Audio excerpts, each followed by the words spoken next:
Hello, beautiful watchers. Now, I know what you're thinking. There is no way that this film could possibly be based on a book. And you are correct. I'm a proud member of Channel Awesome, so therefore it is my prerogative to occasionally take time out of my schedule to watch terrible movies and bitch about them. And my goodness, this film is just awful. Like, the finest dwarven smiths in all the land could not in 1,000 years have forged such shitness, even using the finest of bad movie metals. Excluding independent, zero-budget, so bad it's hilarious productions, this film holds the record for being the worst thing I've ever seen. Until I saw it, I didn't even know it was possible to make something that was an equal parts boring, offensive, and so very, very, very not funny. This film is the perfect recipe for utter shite. Happy Madison production? Check. Starring Rob Schneider? Check. Large amount of child acting?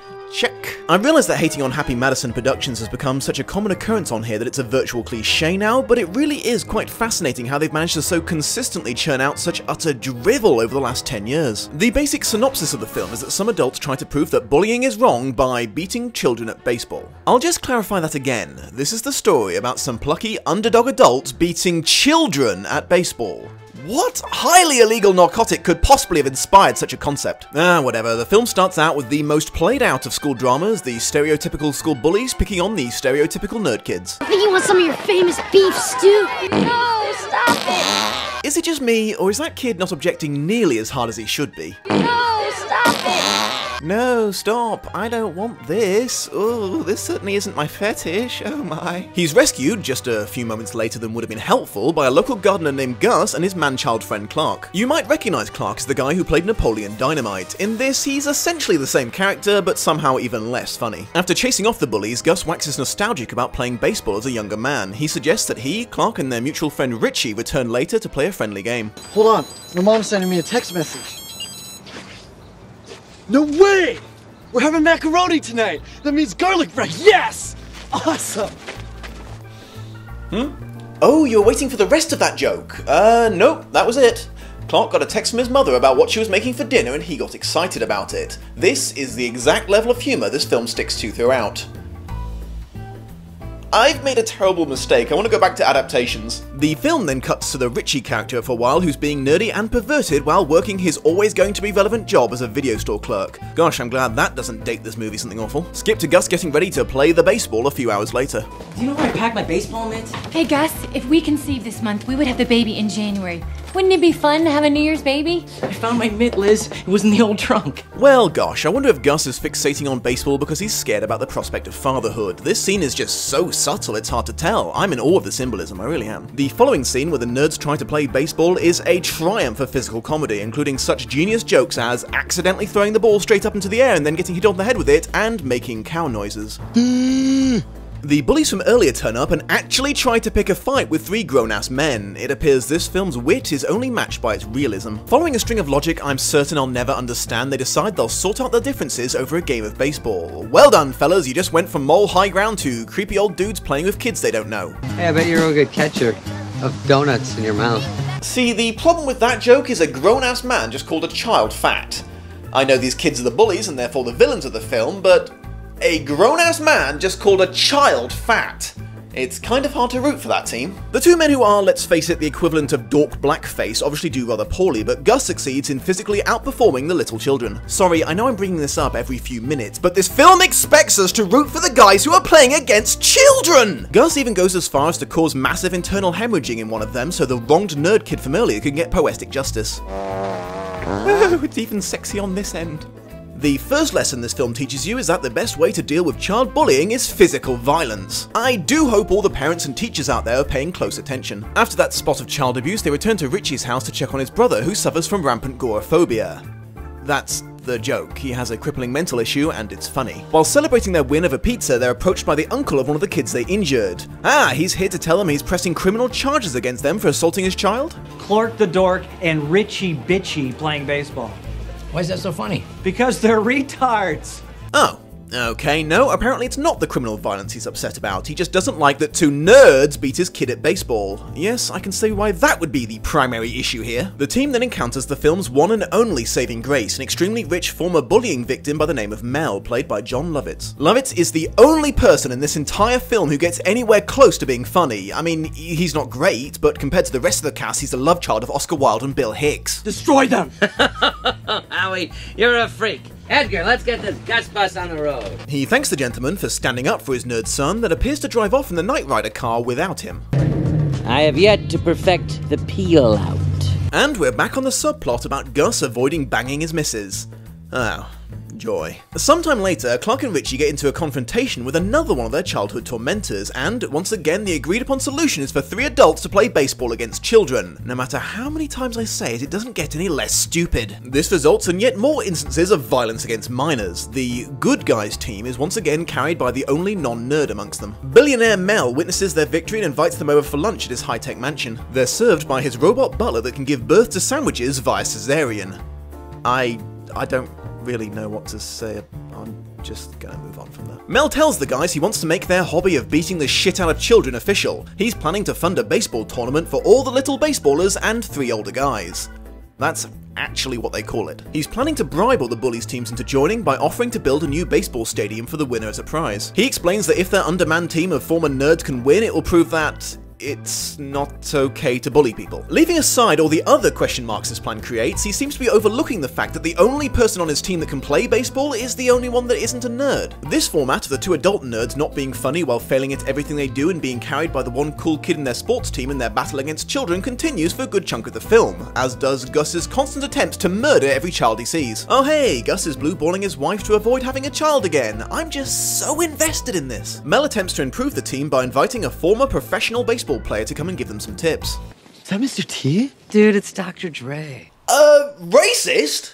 Instead of doing something useful like giving them actual baseball training, he tells them the best way to improve their skills is to partake in some wacky shenanigans. I feel I should remind you that these people who are taking some time off from their usual daily activity of harming children to destroy the property of innocent people who have done nothing to them are the heroes of this movie. Well done chaps, that letter you just whacked into the gutter was from that guy's grandmother telling him his grandpa had passed away. During these oh so funny antics, they discover that 2 of the adult bullies are gay, and judging from their reactions that's apparently supposed to be funny and gross, because ew, gay, I guess. I swear I feel dirty watching this film. The logic in this world continues to circle the toilet, as it turns out that being a 30-something-year-old man with a mustache being constantly overpowered by preteens in public makes you a big turn-on for the ladies. And yeah, those 2 are still gay. And that's still the beginning and end of that joke. Oh, I guess we're done with the homophobia for just a little bit and are back to making fun of people with severe life-impeding phobias. Oh. Joy. Oh, I can't take this anymore. Let's skip ahead a bit. Okay, more baseball games, more forced nerd jokes, more child abuse. There's a thing going on where Gus is really nervous about visiting his hometown. Ah, something new. The bad guys then try to sneak an adult onto their team in order to cheat. My god, what sort of amoral bastards would force men to play against other men instead of small children? Well, that's just plain wrong. Fortunately, our heroes come up with an ingenious plan to get him drunk while he plays, reducing his performance enough to beat him. Thank goodness for that, it was almost a fair game for a second there. The final, and only, plot twist of the film was revealed when a childhood associate of Gus's remembers that he wasn't a nerd at all and was in fact the biggest bully in the entire town. Ho ho! The gay guy's still not wearing a shirt! Whoa, we got a problem? Why don't you punch me in the face as hard as you can? Pour some honey on me. Let me see you get really mad. And apparently gets turned on by the idea of being punched in the face. I give up. Wait, hang on, we were supposed to think that he was one of the nerds?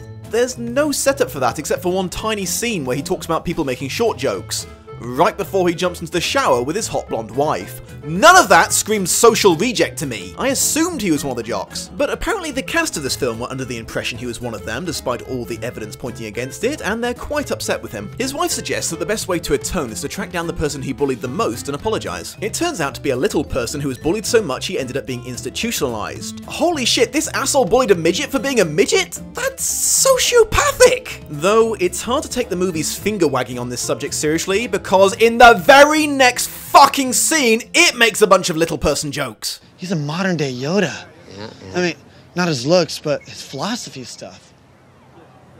Actually, His looks a little too. bit too. Yeah. Anyways, he makes a bullshit apology and leaves. The day of the final baseball game arrives, and it seems Gus is still unpopular with the crowd. Excuse me, sir. What do you think of the accusations against Gus? His soul will perish in the fire pit of the underworld. Oh, splendid. They worked in some goth bashing. I was worried there was going to be a demographic left unoffended by this stupid movie. Right before the game starts, Gus's former victim turns up to publicly accept his apology. Hey, buddies for life. Thanks. I want a little man too. Here you go.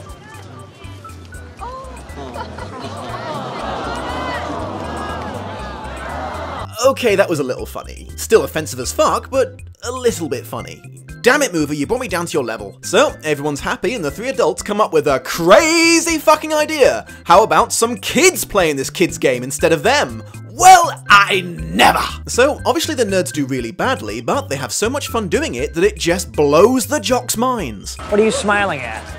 I don't know, I guess how much fun they're having. Oh, of course, because everyone knows the only way to enjoy sports is to not take it seriously at all and have absolutely no chance of winning. There's no way in hell the kids who are good at the game could possibly be enjoying themselves. Nope, they're only there because they're unlucky enough to be good at baseball and are therefore doomed to play it against their will forever. Poor, miserable bastards. Anyways, the jocks are just so impressed with the nerds' ability to have fun while they're having fun, they decide to throw the game. I guess that this being the reason the good guys win at the end is at least better than them writing in that the team that's never played before miraculously win the game. Though I doubt realism is the reason they did it. I'm pretty sure they just didn't want to show geeks in a good light for even 1 second in this movie. And that's pretty much it. They give the biggest bully guy a wedgie, the adult nerds kiss girls for the first time, and everyone learns the lesson that the best thing to defeat a bully with is an even bigger bully, and hurting kids is fucking hilarious. Clark! You kissed a girl before I did? This is way better than macaroni. Oh, there's the payoff for that joke at the start of the film. He had to be excited about his dinner then, so we know how much he enjoys kissing a girl later. Holy shit, there was over an hour between that setup and that punchline. And hey, Gus must have finally taken it out of his pants because his wife is pregnant. Joy! And the final joke of the film is the agoraphobic guy is told what sex is and freaks out because of it. Yeah, that sounds about right.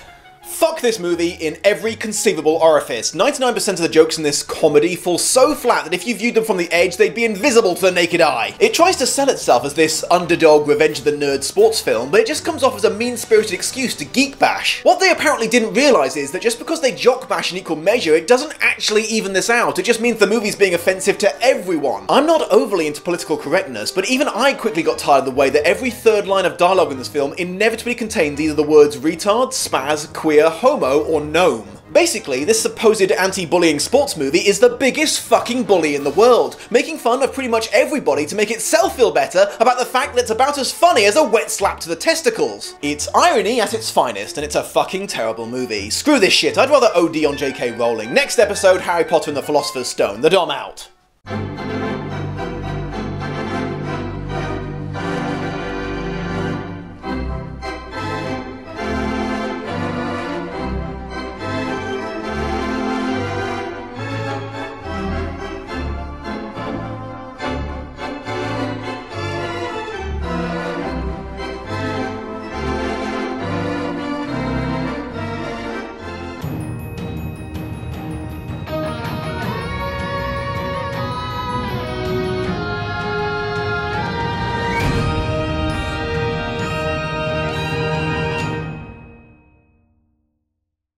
Do you want to know how I know this movie wasn't really written by nerds? It seems to be under the impression you need to constantly type on your keyboard in order to stream a video. Hey everybody, it's Clark and Richie, and we're